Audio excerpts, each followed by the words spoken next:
Bayangkan ini, dulu bangsa Filistin adalah musuh utama Bani Israel, musuh para nabi, bangsa yang selalu disebut dalam kitab suci sebagai kaum penyembah berhala. Filistin selalu menentang agama dan menolak keras untuk menyembah Tuhan, kaum yang selalu menjadi peran antagonis dan musuh agama kenabian.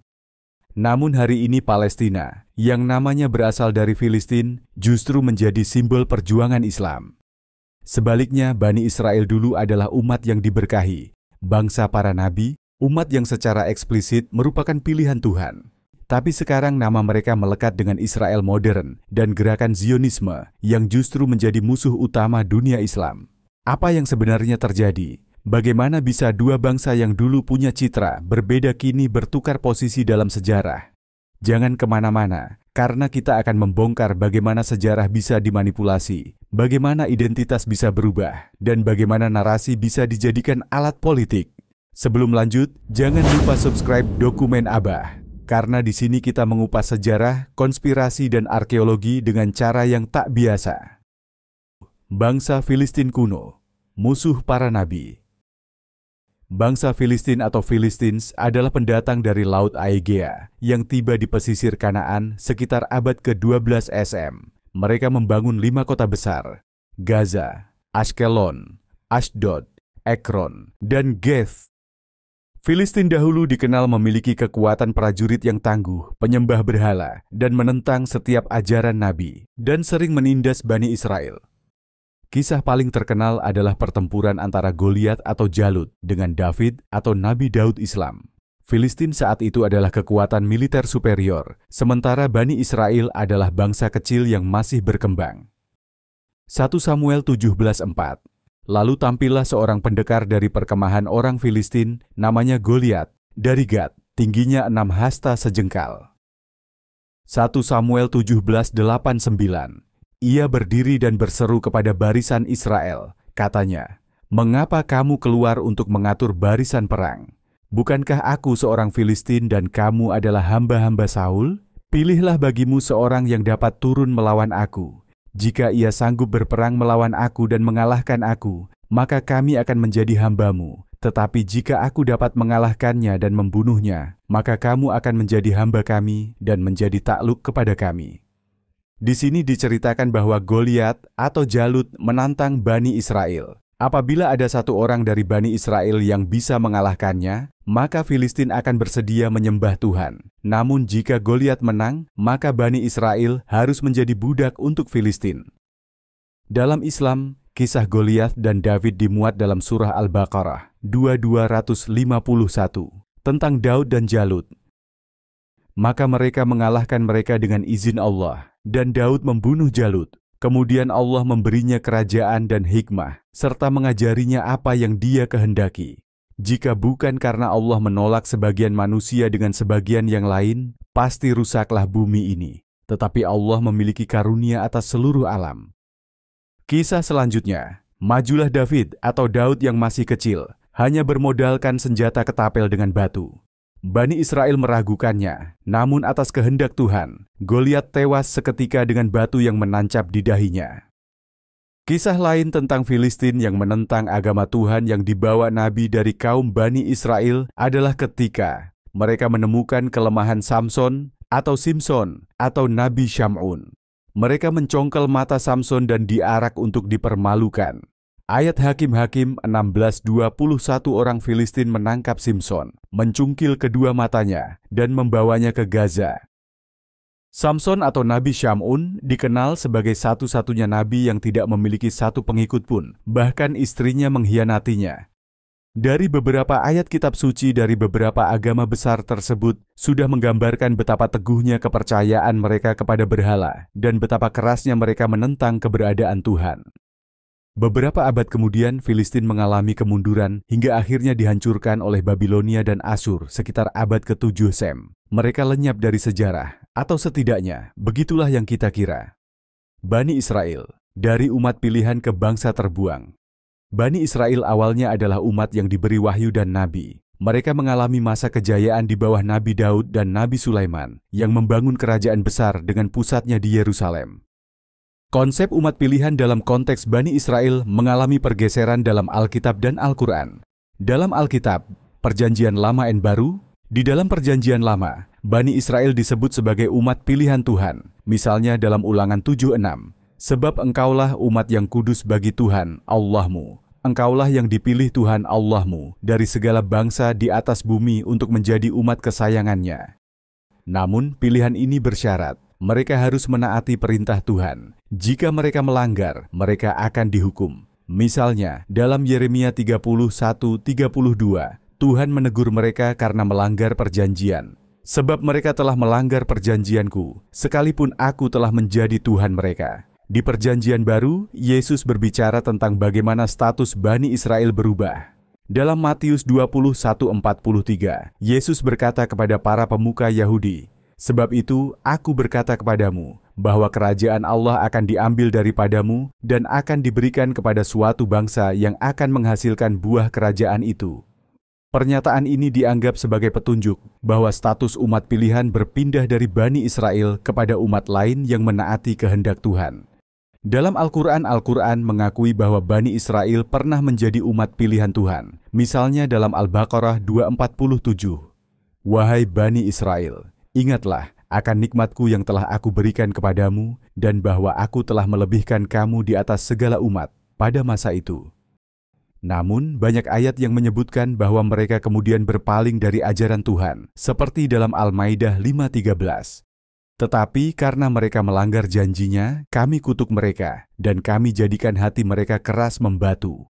Mereka suka merubah perkataan Allah dari tempatnya, dan mereka sengaja melupakan sebagian dari apa yang mereka telah diperingatkan dengannya.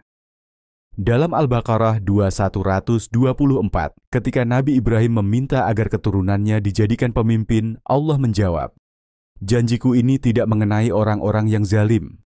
Artinya meskipun mereka keturunan Nabi, mereka tidak otomatis tetap menjadi umat pilihan jika berbuat dosa dan melanggar perintah Tuhan.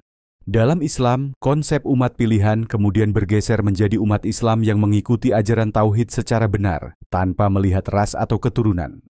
Kesimpulannya, baik dalam Alkitab maupun Al-Quran, Bani Israel awalnya dipilih oleh Tuhan, tetapi karena pelanggaran terhadap perjanjian dan ketidaktaatan mereka, status itu dicabut. Dari perspektif Alkitab dan Al-Quran, Bani Israel kehilangan status umat pilihan karena menyembah berhala dengan membangun berhala anak sapi dari emas, melanggar perjanjian dengan Tuhan, membunuh para nabi yang diutus kepada mereka, mengubah atau menyelewengkan kitab suci, menolak Yesus atau Nabi Isa dan Nabi Muhammad. Karena pelanggaran ini, Tuhan mengalihkan status umat pilihan kepada mereka yang menaatinya. Dalam ajaran Kristen, status umat pilihan berpindah ke pengikut Yesus yang menaati Tuhan. Sedangkan dalam Islam, umat pilihan adalah mereka yang beriman dan bertakwa tanpa melihat asal-usul etnis. Nama Israel sendiri diambil dari Nabi Israel atau Yakub dalam Islam, yang menandakan bahwa negara tersebut dihuni oleh keturunan Israel atau Bani Israel, pemeluk agama Yahudi. Namun setelah wafatnya Nabi Sulaiman, kerajaan ini terpecah dan akhirnya ditaklukkan oleh Babilonia pada 587 sebelum Masehi. Orang-orang Yahudi diasingkan, bait suci dihancurkan, dan mereka tersebar ke berbagai penjuru dunia. Dalam sejarah Islam, mereka disebut sebagai kaum yang sering membangkang terhadap wahyu, bahkan menolak dan membunuh beberapa nabi.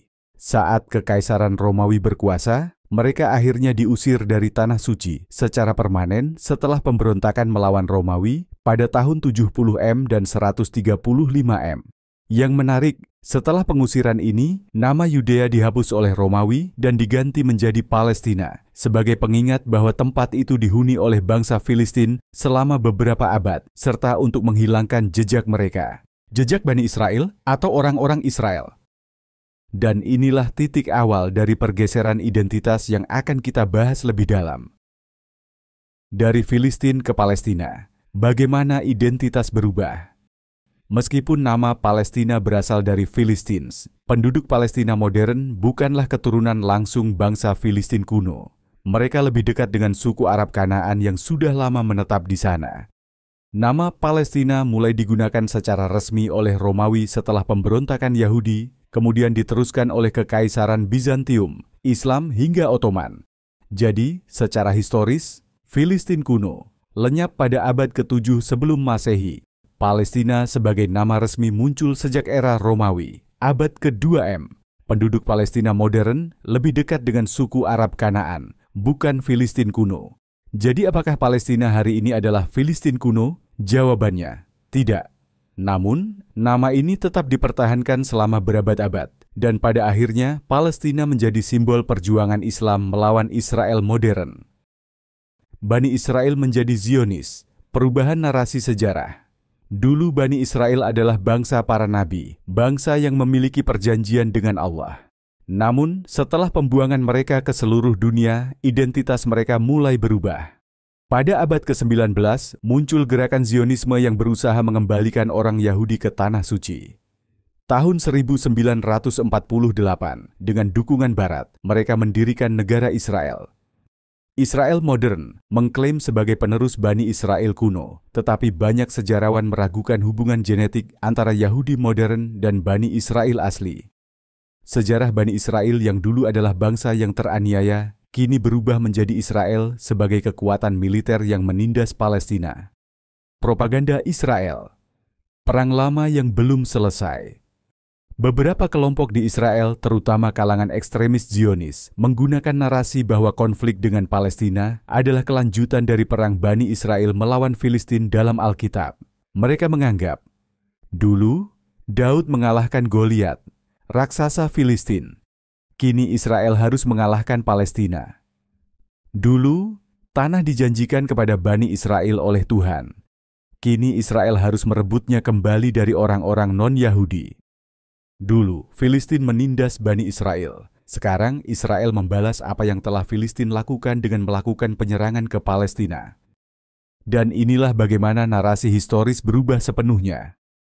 Filistin yang dulu musuh Islam, sekarang Palestina yang dibela Islam, karena Palestina bukanlah Filistin maupun keturunannya.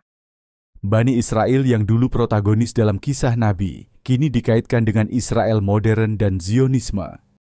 Ini bukan hanya tentang sejarah, tapi juga tentang bagaimana identitas digunakan sebagai alat politik. Kesimpulan, sejarah adalah alat propaganda. Sejarah menunjukkan bahwa identitas suatu bangsa bisa berubah seiring waktu, bergantung pada siapa yang mengendalikan narasi. Bangsa Filistin kuno bukanlah Palestina modern, tetapi nama mereka diwarisi. Bani Israel dulu umat para nabi, tetapi kini identitas mereka dikaitkan dengan Zionisme.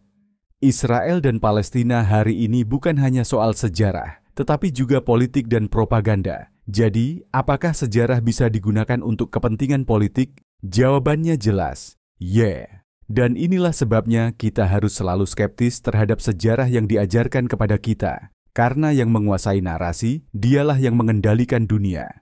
Sejarah bukan sekadar catatan masa lalu, ia adalah senjata. Jika kita tidak memahami bagaimana sejarah bisa diubah, kita akan terus menjadi korban dari narasi yang dibuat oleh mereka yang berkuasa. Jadi, jangan berhenti mencari kebenaran. Di video lainnya, kita akan membahas jika Filistin kuno telah dikalahkan dan Palestina modern bukanlah kaum Filistin. Lalu di mana orang-orang Filistin sekarang?